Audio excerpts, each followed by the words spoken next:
સ્વાગત છે તમારું ફરી એક નવી કહાનીમાં। સુરેન્દ્રનગર જિલ્લાના એક નાના ગામની શિયાળાની સાંજ હતી।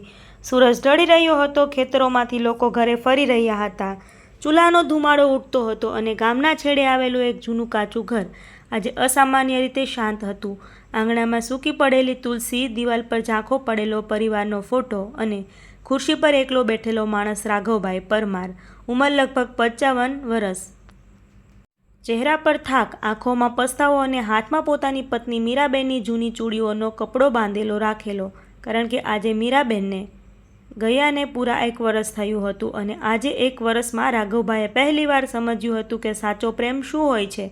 પરંતુ જેને સમજાયું હતું એ તો હવે રહી નહોતી।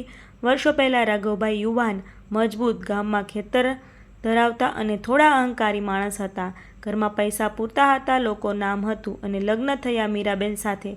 સરળ, નિર્દોષ, મહેનતુ અને ખૂબ પ્રેમાળ છોકરી। લગ્નના શરૂઆતના દિવસોમાં મીરાબેન રાઘવભાઈને રાજાની જેમ રાખતી। સવારની ચા, ગરમ નાસ્તો, ખેતર માટે ડબ્બો, સાંજે થાકેલો આવે તો પગ દબાવવું, વરસાદમાં ભીંજાઈ આવે તો તોળીઓ લઈ દરવાજા ઉપર ઊભી રહેવું। રાઘવભાઈને લાગતું કે આ બધું તો પત્નીનું કામ જ છે।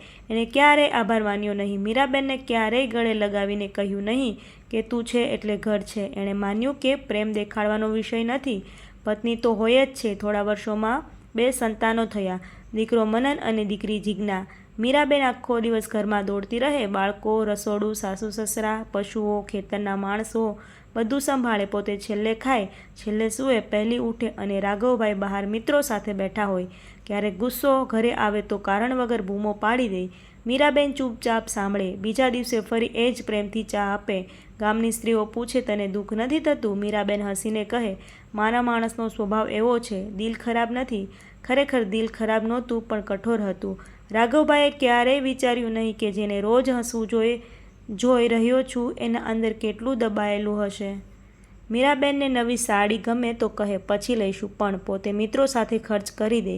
મીરાબેન બીમાર પડે તો કહે થોડી કમજોરી હશે, ડૉક્ટર પાસે લઈ જવામાં પણ મોડું કરે। એક વખત લગ્નવાર્ષિકી પર મીરાબેન પોતાના હાથથી ખીર બનાવી, ઘર સજાવ્યું।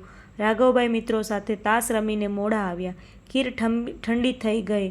મીરાબેન હસીને બોલ્યા, ગરમ કરી દઉં? એણે કહ્યું, હવે મૂડ નથી, અને સૂઈ ગયા। એ રાત્રે મીરાબેન એકલી રસોડામાં બેઠી રડી હતી, પણ બીજા દિવસે કોઈને ખબર પણ પડી નહીં। વર્ષો જતા, બાળકો મોટા થયા, ભણવા શહેર ગયા, ઘરમાં હવે મીરાબેન અને રાઘવભાઈ જ હતા। આ સમય બંનેને નજીક લાવી શકે એમ હતો, પરંતુ વર્ષોની આદત વચ્ચે દિવાલ બની ગઈ હતી। રાઘવભાઈ ખેતર, બજાર, ચોપાટી, મિત્રોમાં વ્યસ્ત રહે, મીરાબેન ઘરમાં શાંતિથી કામ કરે, ક્યારેક સાંજે કહે થોડું બેસો ને? રાઘવભાઈ કહે, હવે સમય નથી। સમય ખરેખર હતો, ઈચ્છા નહોતી। એક દિવસ મીરાબેને સતત ખાંચી શરૂ થઈ, વજન ઘટવા લાગ્યું, થાક રહે, રાત્રે તાવ આવે। રાઘવભાઈ કહે, ઘરના કામ ઓછા કર, પણ ડૉક્ટર સુધી લઈ જવામાં મહિના કાઢી દીધા। જ્યારે શહેરમાં તપાસ કરાવી ત્યારે ખબર પડી કે બીમારી ગંભીર હતી અને મોડું થઈ ગયું હતું। ડૉક્ટરે કહ્યું સમયસર આવ્યા હોત તો સરળ હતું। આ શબ્દો રાઘવભાઈના કાનમાં હથોડા જેમ વાગ્યા।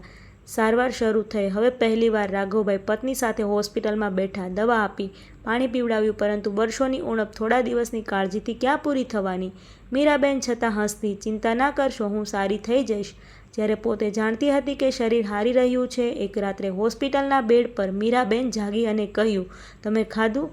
રાઘવભાઈ રડી પડ્યા, હવે પણ મારી ચિંતા, મેં તને શું આપ્યું? મીરાબેન બોલી, ઘર આપ્યું, નામ આપ્યું, બાળકો આપ્યા।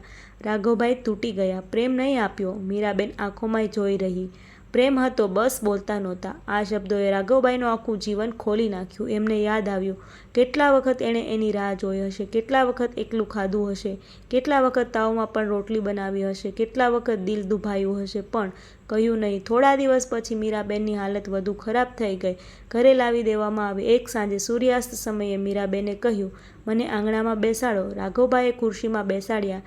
મીરાબેન તુલસી જોઈને સ્મિત કરી, ઘર સારું રાખજો। પછી ધીમેથી કહ્યું, એક વચન આપો, કહો। બાળકોને ક્યારેય લાગવું નહીં જોઈએ કે ઘરમાં પ્રેમ ઓછો હતો। રાઘવભાઈ રડીને બોલ્યા, વચન?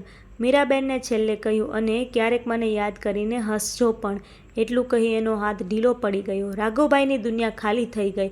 આખું ગામ આવ્યું, અંતિમ વિધિ થઈ। બધા કહેતા, મીરાબેન જેવી સ્ત્રી ભાગ્યે જ મળે, પણ રાઘવભાઈ માટે દરેક શબ્દ ચોટ હતો, કારણ કે હવે એ સમજતા હતા કે એમણે હીરા સાથે જીવન વિતાવ્યું અને પથ્થર સમજી દીધું.